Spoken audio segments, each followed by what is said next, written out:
সারা Bangla ৮৮ SSC ব্যাচের মুন্সিগঞ্জ জেলা প্যানেলের পক্ষ থেকে শীতবস্ত্র বিতরণ করা হয়েছে। বিভিন্ন জেলায় সারা বাংলা ৮৮ ফাউন্ডেশনের শীতবস্ত্র বিতরণ কর্মসূচির অংশ হিসেবে মুন্সিগঞ্জ জেলার প্যানেল মাসব্যাপী এই কার্যক্রম অব্যাহত রেখেছে। এরই ধারাবাহিকতায় বৃহস্পতিবার রাত থেকে গত ২ দিন মুন্সিগঞ্জের সিরাজদি খান মালখানগর চৌরাস্তা বাজার, তালতলা বাজার সহ বিভিন্ন পয়েন্টে নৈশপ্রহরী, অসহায় ও ভারসাম্যহীন এবং ছিন্নমূল মানুষের মাঝে এ শীতবস্ত্র বিতরণ করা হয়।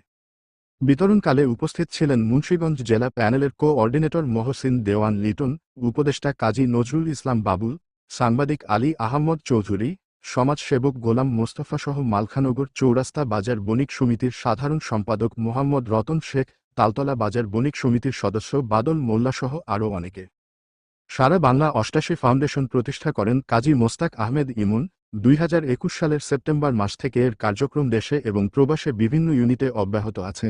মুন্সিগঞ্জ প্যানেলের পক্ষ থেকে এবছর তৃতীয়বারের মতো শীতবস্ত্র বিতরণ করা হচ্ছে।